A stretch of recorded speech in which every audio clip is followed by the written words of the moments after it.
현대를 살아가는 사람들은 쉽지 않은 현실 때문에 많이 좌절하기도 하죠. 다른 세대와 모든 사람들이, 모든 세대와 모든 사람들이 다 모양은 다르지만 같은 고민을 하면서 살아갑니다. 그래서 뭐 진학, 취업, 노후, 건강, 또 불확실한 미래 이런 것들 때문에 좌절하고 또 두려워하고 또 그래서 잘못할 때는 또 잘못된 선택을 하기도 하고 뭐 이럴 때가 많습니다. 젊은이부터 또 노인에 이르기까지 사실 세대와 다르고 고통의 모양은 다르지만 다 같은 고민들을 하고 사는 것 같습니다. 그런데 그 삶 속에서 또 우리가 어떻게 은혜를 입어야 될지 또 하나님의 말씀을 들어야 될지 오늘 답을 찾고 또 위로 받았으면 좋겠습니다. 바벨론 유수라는 말이 있는데요. 이것이 이제 바벨론의 포로로 잡혀간 것을 이야기하거든요. 멸망의 역사가 있습니다. 그래서 바벨론의 그 예루살렘이 무너질 때에 3번에 걸쳐서 침공을 당하게 되거든요. 그래서 바벨론의 왕 느부갓네살이 유다를 3번을 침공하면서 침공할 때마다 포로를 끌고 가고 또 성전에 있는 성물들을 다 빼앗아가고 뭐 이런 일들이 벌어집니다. 그래서 첫 번째가 여호야긴 때의 일이고요. 그 다음에 두 번째가 여호야긴 때의 일이고요. 요 두 시기는 사실 한 3개월 정도밖에 되지 않습니다. 그래서 첫 번째 때는 다니엘을 비롯해서 왕족들과 귀족들이 끌려가게 되고요. 두 번째 때는 또 여호야긴 왕이 또 잡혀가면서 또 지도자들, 기술자들이 주로 잡혀가게 되고요. 그리고 나서 이제 세 번째 시드기야 때, 이때의 일입니다. 그때 세 번째 다시 침공을 할 때는 이제 예루살렘이 완전히 파괴되고요. 또 성전에 있는 모든 성물들이 하나도 남김없이 다 약탈되고 결국에는 왕족, 또 귀족, 학자 모두 끌려가고 예루살렘에는 아주 비천한 신분에 있는 사람들만 일부 남고 완전히 폐허가 되어버리는 이러한 역사가 우리에게 이제 알고 있습니다. 다시 배경을 한번 잠깐 설명을 해드리면 요시야 이후에 여호아스가 왕에 섰는데 그는 애굽으로 끌려가서 죽고요.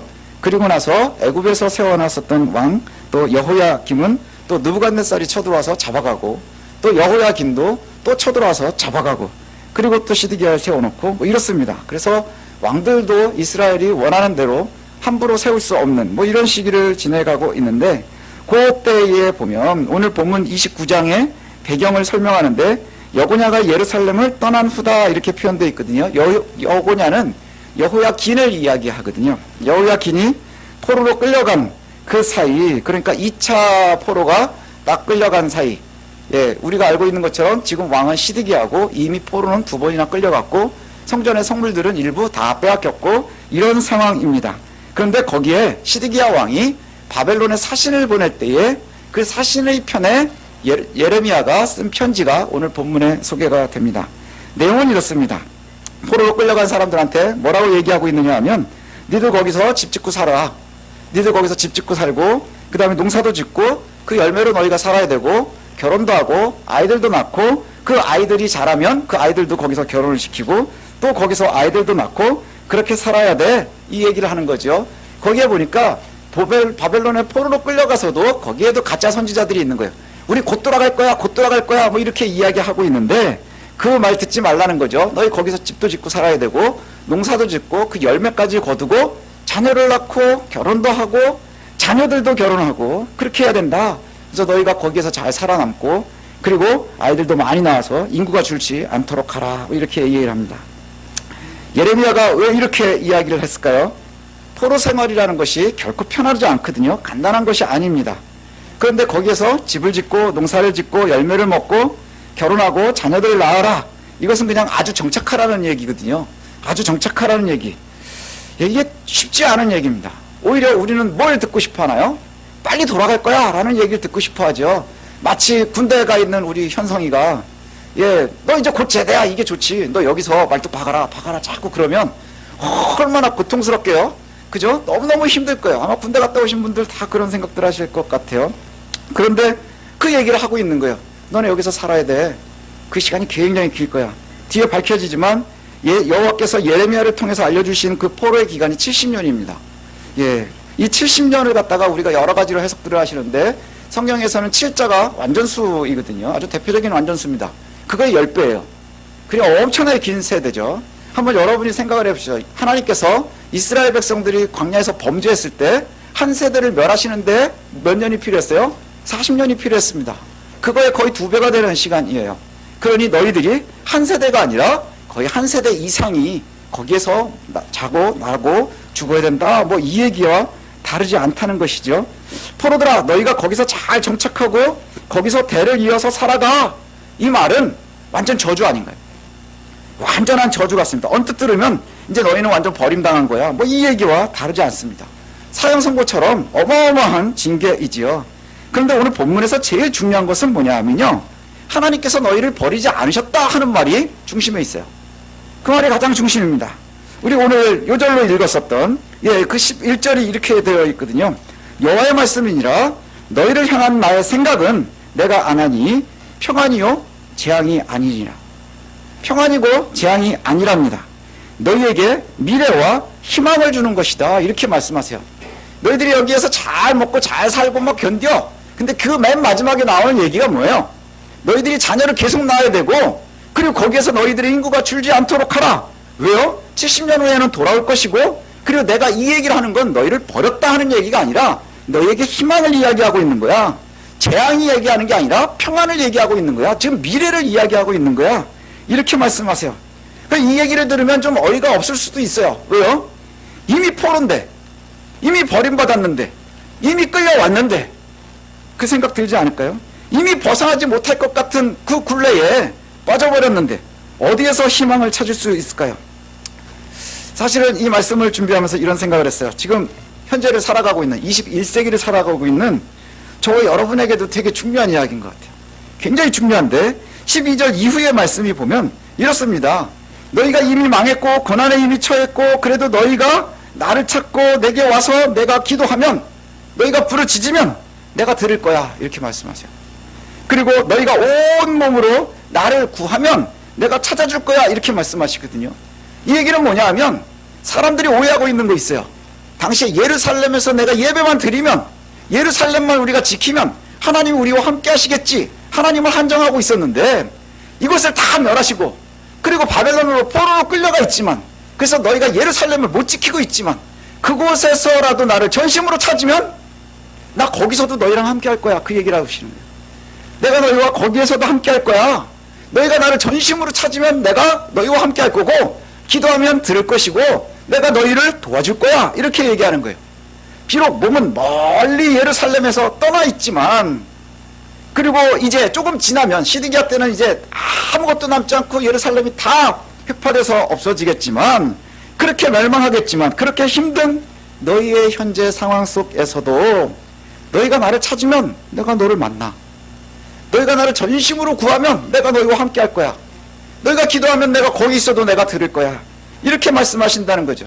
내 몸이 예루살렘에 있느냐 그것이 아니라 뭘 말씀하는 거예요? 너희가 전심으로 나를 찾으면 내가 얘기할 거야.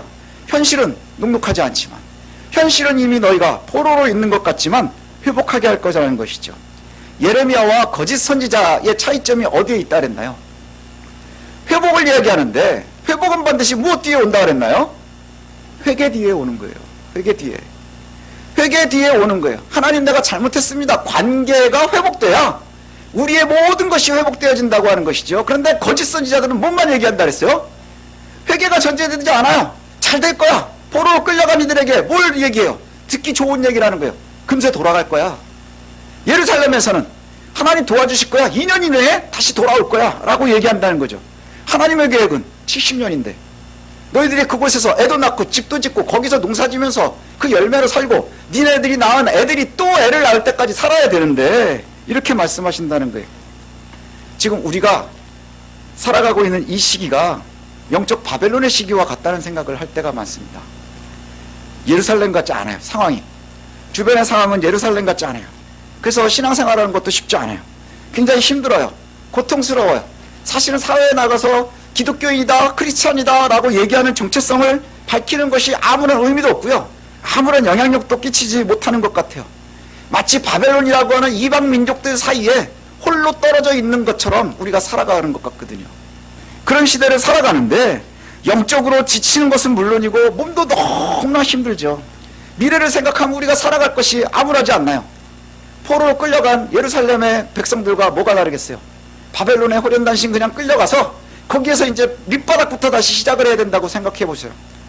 아무것도 없는데, 심지어 문화도 다르고 언어도 다르고 그 다음에 우리의 신분은 아주 탈락해 있고 아무것도 없는데, 어떤 때는 미래를 생각할 여유조차 없는 현실, 그렇지 않나요? 지금 오늘을 사느라고 막 정신이 없어서 미래는 생각도 할 수 없는, 여유가 없는 그러한 현실을 저와 여러분들이 살아가고 있는 것 같아요. 너무나 치열하고 너무나 바쁘고 너무나 두렵고 겁나고, 아이들 생각하면 겁나고, 우리 직장 생각하면 겁나고, 사업장 생각하면 겁나고, 건강 생각하면 또 두렵고, 그런 시대를 우리가 살아갑니다. 마치 미래를 생각할 수 없는 그 모든 아픔들이 우리의 현실을 다 지배하는 것 같은 그러한 시대를 살아가는 것 같아요. 마치 바벨론에 끌어간 유다의 포로들처럼. 그래서 여러분은 어떤 생각이 드나요? 그래서 우리가 그들처럼 버림받은 것 같나요? 아니, 우리에게 여러분 소망은 좀 있나요?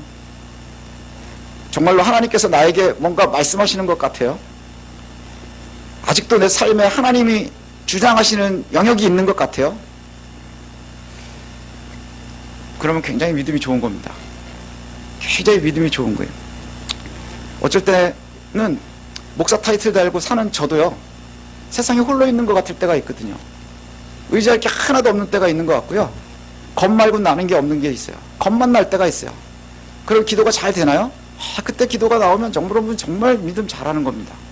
그때 믿음 겁나고 막 이럴 땐 기도 잘 안 돼요. 그럼 옆에서 도와줘야 되거든요. 예, 그런 게 현실입니다. 근데 오늘 예레미야의 편지를 보면서 그래도 우리가 작은 소망을 좀 찾았으면 좋겠어요. 위로를 좀 받았으면 좋겠습니다.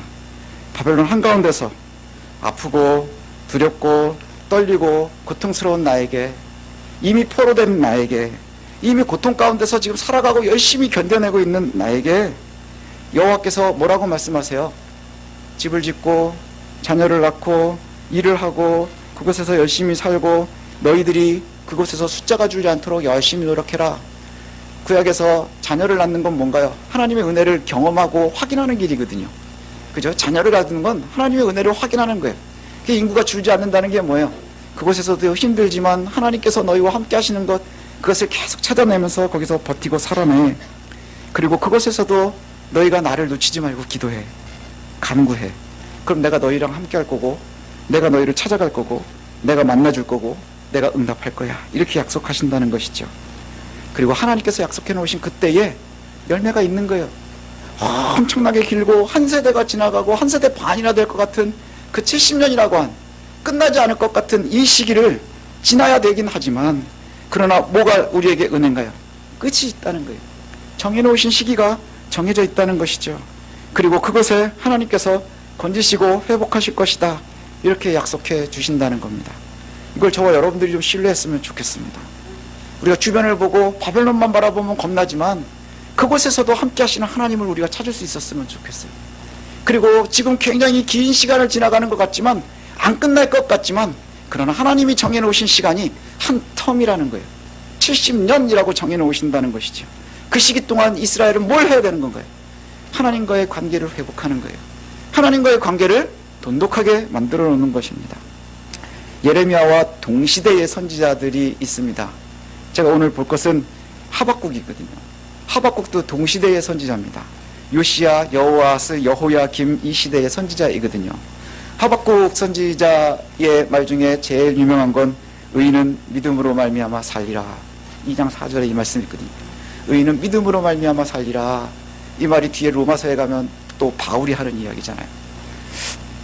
현실에 보면 하박국이 그런 이야기를 해요. 하박국서를 읽으면 제일 큰 주제가 그거군요. 하나님, 왜 못된 놈들은 잘 되나요? 왜 나쁜 놈들은 잘 되는데 의인들은 힘드나요? 근데 그 시기를 보면 알 수 있어요. 요시야에서 시작해서 여호아스, 여호야김, 그러니까 예루살렘이 멸망해가는 시기거든요. 멸망해가는 시기의 특징이 뭔 줄 아세요? 나쁜 놈들이 잘 돼 보이는 거예요. 아주 못된 놈들이 되게 성공해 보이는 것 같아 보이는 거예요. 의로운 사람들은 너무나 고통스러워 보인다는 것이죠. 하나님, 왜 이렇습니까? 그거를 불만을 하는 선지자가 바로 하박국이거든요. 그러나 그 현실의 눈을 들어보면서 여전히 악인이 잘 되고 또 의인은 고통받는 것을 바라보면서 하박국의 기도가 굉장히 유명한 기도, 우리가 잘 알고 있는 것이 3장 2절의 말씀입니다. 여호와야, 내가 주께 대한 소문을 듣고 놀랐나이다. 여호와여 주는 주의 일을 이 수년 내에 부응하게 하옵소서. 이 수년 내에 나타내시옵소서. 진노 중에라도 긍휼을 잊지 마옵소서. 이렇게 말해요. 찬양으로도 한참 불리던 구절입니다. 죄악의 도시는 결국 여호와의 진노의 필연입니다. 망할 것이지요. 죄는 망하는 거고요, 의는 성공하는 겁니다. 이것이 하나님이 정해놓은 변하지 않는 룰이라는 거예요. 이 시기를 살아가고 있는 저와 여러분들이 여전히 고통 가운데 노출이 되어져 있고 고난의 한가운데서 생존을 위해서 몸부림치죠. 제가 아까 처음에 말씀드린 것처럼 고통스러울 때마다 기도가 잘 나와요. 정말 믿음이 좋은 거예요. 한숨밖에 나오지 않고 염려만 막 우리를 장악하죠. 그럴 때 우리가 놓치지 말아야 되는 것이 뭘까요? 그럼에도 불구하고 여호와께서 나와 함께 하시겠지라고 하는 희망이에요. 지금 오늘 주님께서 그렇게 말씀하시거든요. 예레미야를 통해서 주께서 우리에게 말씀하시는 것이 그거예요. 내가 이야기하는 것이 멸망이 아니라 희망이라, 미래라, 이렇게 말씀하고 계시는 거예요. 여러분, 우리가 고통 가운데 있는 중에도 뭘 생각해야 될까요? 하나님께서 주실 희망을 찾는 거예요. 하나님께서 주실 약속을 찾는 거예요. 그러나 고난 중에라도 내가 너희에게 기도와 외침에 응답하겠다, 진심으로 너희가 나를 찾으면 만나주겠다, 그 약속을 우리가 부여잡는 거예요. 우리가 틀에 잡힌 기도는 하지 못할지라도 끊임없이 누굴 찾는 거예요? 하나님을 찾는 거죠. 그럼 안 될 때마다 주문해오듯이 하나님 좀 살려주십시오, 그걸로 끝나는 게 아니고요, 우리가 노력하는 것은 뭘까요? 하나님과 우리의 관계의 회복인 거예요. 내가 힘들지만 어렵지만 주님, 내가 주의 뜻을 따라가겠습니다. 지금 내가 이것을 선택할 때마다 좀 아픕니다, 힘듭니다, 눈앞에 우리가 생존하기 위해서 어려운데 그곳에서도 우리가 견디게 해주십시오. 이것이 바로 담대한 주의 백성들이 나아갈 길인 줄로 압니다. 오늘 하박국 3장 2절을 보니까 하박국 3장 2절의 말씀하고요, 그 다음에 예레미야 29장 11절부터 14절의 말씀을 쫙 이어서 제가 말씀을 준비하면서 읽어보니까 은혜가 되더라고요. 그래서 오늘 그것을 우리가 같이 읽으면서 좀 말씀을 마치려고 합니다. 여러분, 마지막으로 먼저 결론을 말씀드리면 고난 중에도 은혜를 잊지 마십시오. 하나님께서 함께 하시는 것, 이것을 우리가 신뢰했으면 좋겠습니다. 70년 너무나 길어서 끝이 없어 보이는 삶을 사는 것 같지만 하나님 정해놓으신 끝이 있고, 그때 하나님께서 우리에게 말씀하시는 것처럼 내가 얘기하는 것은 멸망이 아니라 희망이라, 미래라, 이렇게 말씀하신 그것이 저와 여러분들의 위로의 말씀이 되었으면 좋겠습니다. 제가 하박국 3장 2절 읽고 그 다음에 예레미야 29장 11절부터 14절까지는 우리가 같이 읽고 말씀을 마치도록 하겠습니다. 하박국 3장 2절 말씀입니다. 여호와여, 내가 주께 대한 소문을 듣고 놀랍나이다. 여호와여, 주는 주의 일을 이 수년 내에 부응하게 하옵소서. 이 수년 내에 나타내시옵소서. 진노 중에라도 긍휼을 잊지 마옵소서. 함께 읽겠습니다. 여호와의 말씀이니라. 너희를 향한 나의 생각을 내가 아나니 평안이요 재앙이 아니니라. 너희에게 미래와 희망을 주는 것이니라. 너희가 내게 부르짖으면 내가 와서 기도하면 내가 너희들의 기도를 들을 것이요, 너희가 온 마음으로 나를 구하면 나를 찾을 것이요 나를 만나리라. 이것은 여호와의 말씀이니라. 나는 너희들을 만날 것이며 너희를 포로된 중에서 다시 돌아오게 하되 내가 쫓아보내었던 나라들과 모든 곳에서 모아 사로잡혀 떠났던 그곳으로 돌아오게 하리라. 이것은 여호와의 말씀이니라. 아멘. 기도하겠습니다.